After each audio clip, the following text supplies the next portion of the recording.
تو لوگ مجھے کہتے ہیں کہ یہ اگر چھوڑ دے گا تو آزمائش آنے سے کافر نہ ہو جائے کہیں. تو میں ان سے کہتا ہوں کہ بھائی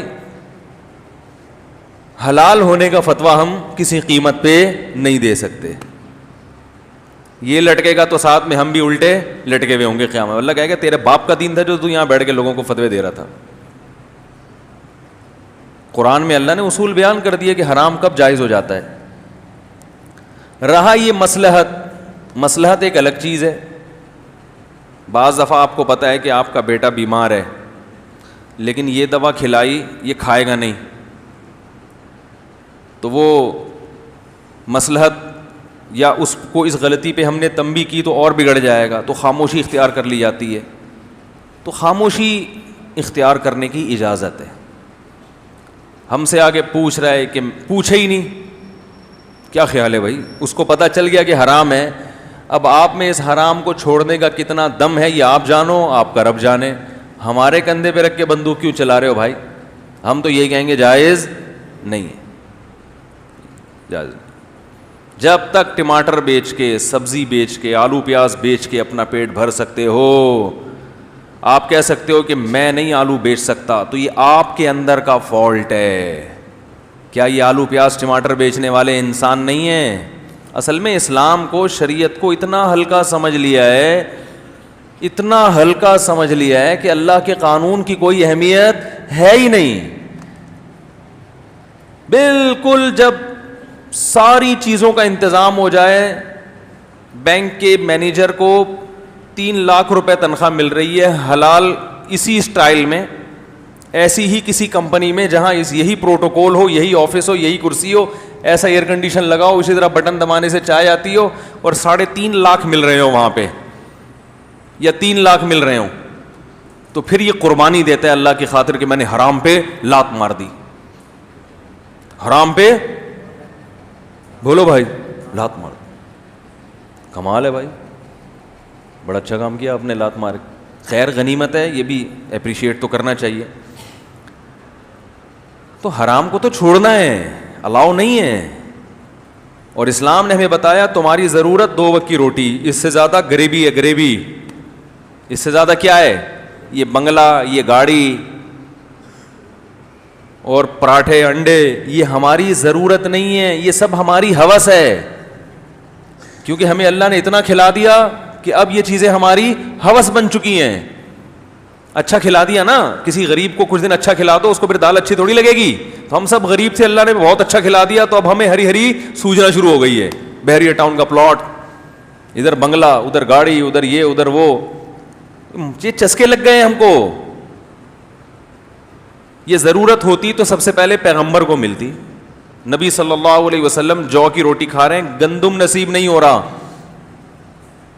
جو لوگ کہتے ہیں نا, میں بھی کہتا ہوں کہ ہمارے نبی نے جو کی روٹی کھائی ہے, اس میں فائدہ زیادہ ہے. وہ تو ایک اتفاق کی بات ہے کہ اللہ نے اپنے نبی کو وہ چیز کھلائی جس میں فائدہ زیادہ ہے. ورنہ نبی نے جو کھائی ہے وہ اس لیے کہ گندم کے پیسے نہیں تھے, سمجھ رہے ہیں, گندم میسر نہیں تھی.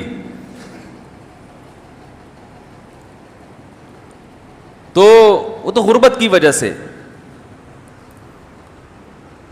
تو مسئلہ یہ ہے, ہاں اس میں ہم خاموشی اختیار کر لیتے ہیں.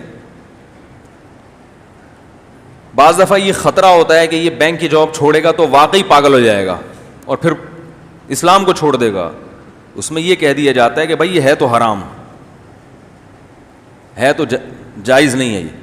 باقی آپ کتنے مجبور ہیں, آپ سمجھتے ہو کہ میں اس گناہ کو چھوڑوں گا تو اس سے بڑے گناہ میں مبتلا ہو جاؤں گا, یہ آپ کا ہیڈ ایک ہے, یہ ہمارا ہیڈ ایک بولو بھائی نہیں. آپ اگر اللہ کو قیامت کے دن جواب دے سکتے ہو کہ اللہ میں اگر چھوڑ دیتا تو میں تیرا ہی انکار کر دیتا, اس لیے میں نے کہا کہ بڑی جہنم سے بچنے کے لیے ضروری ہے کہ چھوٹی میں چھلانگ لگا دو تاکہ بڑی سے بچ جاؤں. تو اللہ اگر آپ کی اس بات کی لاج رکھ کے آپ کو معاف کر دے کہ چل بھائی جا جنت میں, تو ہمیں کوئی اعتراض نہیں ہے.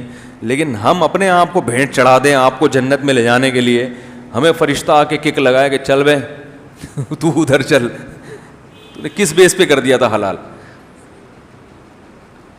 خنزیر کی اجازت کب ہے؟ خنزیر حرام ہے نا, سور. کب اللہ نے اجازت دی خنزیر کی؟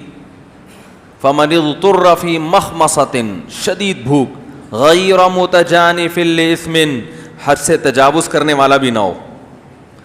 آپ کو کھانے کو کچھ نہیں مل رہا، خنزیر مل گیا، مردار مل گیا، تو اسلام آپ کو چند نوالے کھانے کی اجازت دیتا ہے، کمر سیدھی ہو جائے.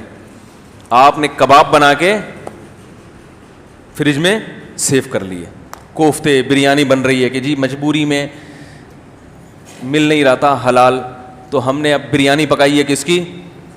خنزیر کی. تو یہ تھوڑی صحیح ہو جائے گا. بوقت ضرورت بقدر ضرورت. آج حرام کھایا جاتا ہے دبا کے. اور یاد رکھو حرام کی دو قسمیں ہیں.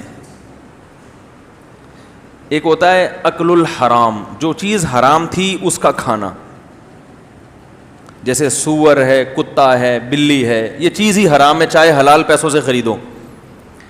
اور ایک ہوتا ہے الاکل الحرام، چیز حرام نہیں ہے، اس کا کھانا کیا ہے؟ حرام ہے. آپ کے لیے اس کا کھانا حرام ہے. آپ قصائی کی دکان سے حلال گوشت خریدتے ہیں، لیکن وہ جو پیسے آپ نے کمائے تھے وہ چوری کے ہیں، تو وہ گوشت تو حلال ہے مگر اس کا کھانا آپ کے لیے حرام ہے. سمجھ رہے ہو کہ نہیں سمجھ رہے؟ تو وہ بھی حرام ہے، یہ بھی حرام ہے. چوری کی مرغی ہے نا، چوری کی مرغی تھی، وہ گردن سے کاٹ رہا تھا پیچھے سے، کسی نے کہا یہ حرام ہو جائے گی، اس نے کہا پہلے کون سی حلال کی ہے بھائی مرغی جب چوری کی جہاں سے مرضی کاٹو اس کو، اللہ کا نام لو نہ لو، بھگوان کا نام لے لو، کچھ بھی کر لو، وہ حلال نہیں ہوگی. تو پھر اب یہ نہیں کہ چوری کی مرغی کو الٹی طرف سے کاٹنا شروع کر دیں، مرغی ادھر سے ہی کٹے گی، کیونکہ مرغی جب آپ نے ادھر سے کاٹ دی اور ہے چوری کی تو وہ ہضم ہونے سے پہلے حلال کا آپشن ہے کہ جس سے چوری کی اس سے معافی مانگ لو جا کے. بعض لوگ ہمارے ادھر فرمایا کرتے تھے کھاتے حرام ہیں ہگتے حلال ہیں. کھاتے حرام ہیں، معذرت تھوڑا سا فحش جملہ ہے لیکن یہ لطیفہ اس کے بغیر تو نہیں بنے گا نا. وجہ اس کی ہے کہ حرام کھاتے ہیں، ان کو پتہ ہے کہ جا کے مالک سے اجازت لے لیں گے، وہ اجازت دے گا، وہ بولے گا اب تو کھا لی، اب میں کون سا ریورس گیئر تو ہے نہیں، تو وہ خارج ہونے سے پہلے کیا ہو جاتی ہے. ایسی ہوشیاری بھی ہے ہمارے ملک میں الحمدللہ. بہنوں کی وراثت کھا جاتے ہیں، پھر بعد میں معاف کرا لیتے ہیں. وہ مجبور ہو کے معاف کرتی ہے، اب کھا ہی لیا تو پیٹ سے تھوڑی نکلواؤں گی اس کے. لیکن یہ دل کی معافی نہیں ہوتی، یہ نکلنے سے پہلے بھی حلال نہیں ہوتی. تو